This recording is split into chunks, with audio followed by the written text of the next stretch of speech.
السلام علیکم دوستو، آج میں آپ سب سے ایک سوال پوچھوں گی۔ کیا بیٹیاں بیٹوں سے زیادہ عقلمند ہو سکتی ہیں یا بیٹے بیٹیوں پر بھاری ہوتے ہیں؟ کیا بیٹی اتنی عقلمند اور اتنی نڈر ہو سکتی ہے کہ وہ بیٹوں کے ہونے کے باوجود ایک تخت پر بادشاہی کرے؟ اپنا جواب مجھے کمنٹ میں ضرور دیجیے گا۔ اور اسی حوالے سے آج میں آپ کے سامنے ایک سٹوری لے کر آئی ہوں جو کہ ہے تو فکشنل لیکن آپ کو حیران کر دے گی۔ یہ ایک ایسی کہانی ہے جو اگر آپ نے سننا شروع کی تو آپ آخر تک سنتے رہ جائیں گے۔ تو اب ہم ہماری سٹوری شروع کریں گے جو ہے شہزادی ماہرہ اور تخت قمر پر۔ بہت پرانے دور کی بات ہے جب ریاستوں میں جنگیں تلواروں سے لڑی جاتی تھیں اور فیصلے تقدیر کے پرچے بن کر آسمان پر لکھے جاتے تھے۔ اسی دور میں ایک عظیم ریاست تھی جس کا نام دارالقمر تھا، جہاں بادشاہ نوشرواں کی حکومت تھی۔ وہ ایک سمجھدار، انصاف پسند اور قانون کا پابند بادشاہ تھا جس کے فیصلے دور دور تک مثال بن کر پھیل جاتے تھے۔ اس کا وزیر فخر الدین ایک نہایت ہی عقلمند اور وفادار شخص تھا جو صرف مشورے نہیں دیتا تھا بلکہ بادشاہ کے ہر راز میں شریک تھا۔ اس ریاست میں ایک اور خاص شخص تھا جس کا کردار کسی کتاب کے چھپے ہوئے پنے کی طرح ہے، حکیم لقمان، جو صرف بدن کا نہیں روح کا بھی علاج کرتا تھا اور جس کو لوگ چلتا پھرتا کتب خانہ کہتے تھے کیونکہ اس کی ہر بات میں سالوں کی علم اور تجربے کی خوشبو ہوتی تھی۔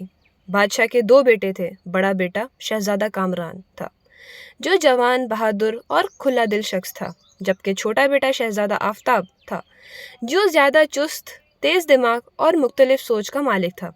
مگر دونوں بھائیوں میں ایک بے چینی تھی جو ہر وقت چپ چاپ ان کے درمیان رہتی تھی۔ ان دونوں کے علاوہ ایک شہزادی بھی تھی جس کا نام تھا ماہرہ۔ ماہرہ صرف خوبصورت نہیں بلکہ دل و دماغ دونوں سے بھرپور تھی۔ اس کی آنکھوں میں صرف سپنے نہیں بلکہ کسی گہری سوچ کا جادو تھا، اور ہر شخص اسے صرف ایک شہزادی نہیں بلکہ ریاست کی اصلی روح کہتے تھے۔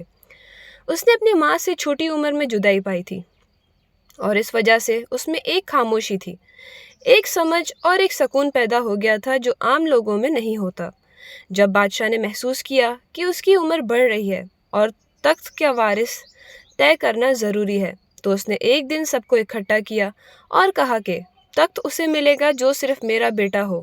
یہ کافی نہیں بلکہ اس میں انصاف، عقل مندی، صبر، رحم اور وفا ہو۔ یہ فیصلہ سن کر محل میں خاموشی چھا گئی، لیکن اندر ہی اندر ایک طوفان اٹھ چکا تھا۔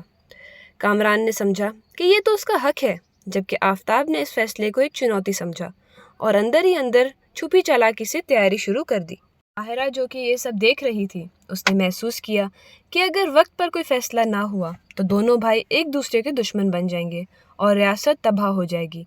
اس نے وزیر فخر الدین اور حکیم لقمان کے ساتھ مل کر ایک پر اثر تجویز طے کی، ایک ایسا سفر جو دونوں شہزادوں کو گزرنا ہوگا، جہاں صرف طاقت نہیں بلکہ دماغ، رحم اور ایمانداری کا امتحان بھی ہوگا۔ یہ سفر ایک پرانے شہر دارالوشتک تخت، جنگلات، پہیلیوں اور چھپی طاقتوں سے بھرا ہوا تھا۔ رات کے اندھیرے میں ماہرہ نے اپنے کمرے کے اندر بیٹھ کر اس پرانی کتاب کا مطالعہ کیا جو حکیم لقمان نے اسے دی تھی، جس میں لکھا تھا کہ اصلی وارث وہ نہیں جو تلوار چلائے بلکہ وہ ہے جو اپنے اندر کے اندھیرے کو روشنی میں بدل دے۔ ماہرہ نے دونوں بھائیوں کے لیے ایک ایک پرچے تیار کیے جس میں ان کو صرف ایک شرط دی گئی: جتنا چاہو لے جاؤ مگر واپس صرف وہی لے آنا جو تمہارے لائق ہے۔ اگلے دن دونوں بھائی سفر پر نکل گئے۔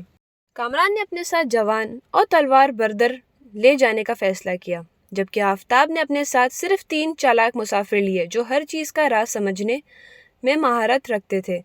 سفر کے دوران انہیں پہیلیوں بھری راہداریوں، بولتے سورت اور زندہ قبروں سے گزرنا پڑا۔ ایک مقام پر کامران نے ایک اندھا فقیر دیکھا جو برف میں کھڑا تھا۔ اس نے کہا کہ شہزادے، اگر تک چاہتے ہو تو میری آنکھیں واپس لا دو۔ کامران نے اندیکھا کر دیا، لیکن آفتاب جب وہاں پہنچا تو اس نے اس فقیر کی آنکھیں دوبارہ روشن کر دی، لیکن ساتھ ہی اسے یہ بھی کہا کہ یہ احسان میں کسی کے سامنے نہیں رکھوں گا۔ یہ سب ماہرہ دور سے دیکھ رہی تھی کیونکہ حکیم لقمان نے اسے ایک ایسا جادوئی آئینہ دیا تھا جو سچائی دکھاتا تھا لیکن بتاتا نہیں تھا۔ رات کے وقت جب دونوں شہزادے ایک جنگل میں رکے تو ایک بھوتیا آواز نے کہا، تم دونوں میں سے صرف ایک واپس جائے گا۔ یہ سن کر دونوں کا رنگ اڑ گیا، مگر جب وقت گزرا تو آفتاب نے کامران کی زندگی بچائی اور کہا کہ تک کا مطلب صرف حکومت نہیں، کبھی کبھی کسی کی زندگی بھی اس سے بڑھ کر ہوتی ہے۔ اس فیصلے نے ماہرہ کے دل میں ایک اور روشنی بھر دی کہ اس کا چھوٹا بھائی جو کبھی صرف اپنا فائدہ چاہتا تھا اب بدل رہا ہے۔ جب دونوں واپس ریاست آئے تو بادشاہ نوشروان نے کہا کہ تم دونوں نے سفر تو طے کیا لیکن فیصلہ ماہرہ کرے گی کیونکہ حقدار وہی ہے۔ یہ سن کر سب حیران رہ گئے، لیکن ماہرہ نے اپنے دل کی آواز سن کر کہا کہ جو انسان کسی دوسرے کی زندگی بچائے وہ کسی ریاست کی بھی حفاظت کر سکتا ہے، اور تخت شہزادہ آفتاب کو ہی ملے گا۔ کامران نے کوئی اعتراض نہیں کیا بلکہ ماہرہ کے فیصلے پر اسے گلے لگا لیا۔ میں اپنے بھائی پر فخر کرتا ہوں۔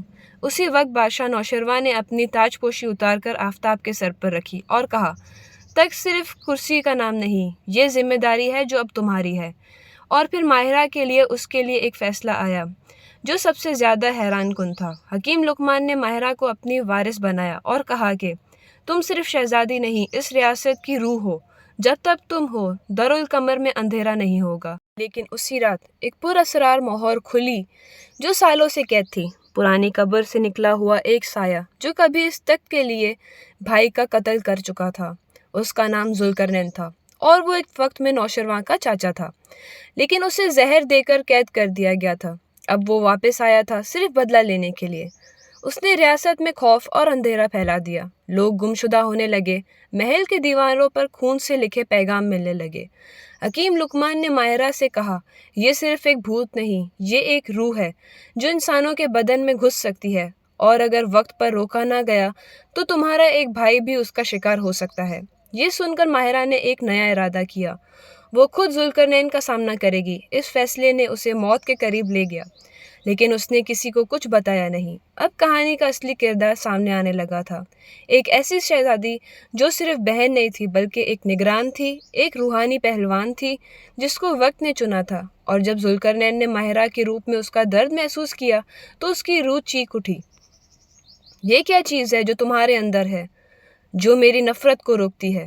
ماہرہ نے کہا، یہ محبت ہے جو کسی بھوت سے بھی زیادہ طاقتور ہے۔ اور پھر اس رات ایک ایسا نور چھایا جو صدیوں تک دارالقمر کی دیواروں میں رہا اور ریاست بچ گئی۔ بھائی اکٹھا ہوئے اور شہزادی ماہرہ ایک مثال بن گئی۔ جو بات صرف اختیار سے نہیں ہوتی، وہ کبھی کبھی ایک بہن کے جذبے سے پوری ہو جاتی ہے۔ شہزادی ماہرہ نے جب ذوالقرنین کے دل میں چھپی نفرت کو محبت کے روپ میں توڑ دیا تو کچھ لمحوں کے لیے لگا کہ سب کچھ ٹھیک ہو گیا ہے، مگر رات کے نیلے آسمان تلے اب بھی کچھ ایسے سائے تھے جو صرف وقت کے ساتھ ابھر کر آتے تھے۔ ذوالقرنین کی روح تو روشن ہو گئی، مگر اس کے ساتھ ایک پرانی مہر بھی ٹوٹی تھی جو دارالظلم نام کے ایک راز سے جڑی تھی۔ یہ ایک ایسی کتاب تھی جو کبھی بادشاہ نوشروان کے دشمن نے لکھی تھی، لیکن کبھی کسی نے کھولی نہیں تھی، کیونکہ کہا جاتا تھا کہ جو اس کتاب کو پڑھے گا اس کے دل میں وہی خواہش جاگ اٹھے گی جو اسے تباہ کر دے گی۔ یہ کتاب اب حکیم لقمان کے ہاتھ لگی اور اس نے ماہرہ کو بتا دیا کہ دارالقمر اب صرف طاقت کا مرکز نہیں، اب یہ ریاست وقت کے کنارے کھڑی ہے، جہاں سے اگر ایک قدم بھی الٹا پڑا تو پورا سلسلہ مٹ جائے گا۔ ماہرہ نے سن کر فیصلہ کیا کہ وہ اپنے بھائی آفتاب کے ساتھ مل کر ریاست کے اندر چھپے ہوئے دشمنوں کا پتہ لگائے گی جو ذوالقرنین کے وقت سے اب تک چپ تھے اور اب نکل کر سامنے آ رہے ہیں۔ اس سلسلے میں اس نے ایک خاص رازداری گروپ بنایا جس کا نام رکھا گیا نظربان۔ یہ لوگ وہ تھے جو اندھیروں میں دیکھ سکتے تھے، جنہوں نے قسم کھائی تھی کہ وہ دارالقمر کے لیے اپنی زندگی قربان کر دیں گے۔ اس گروپ میں کچھ بزرگ تھے، کچھ جوان تھے اور کچھ وہ تھے جو کبھی خود ذوالقرنین کے ساتھی تھے مگر اب روشن راستے کے مسافر بن چکے تھے۔ ماہرہ نے اندازہ لگا لیا تھا کہ ریاست کے اندر کوئی بہت بڑا چھپا ہوا راز ہے اور کوئی بہت بڑا حادثہ ہونے والا ہے، اور اس کا تعلق اس پرانی کتاب سے ہے جسے پڑھنے والا شخص صرف ایک ذرہ ہوتا ہے لیکن بن جاتا ہے طوفان۔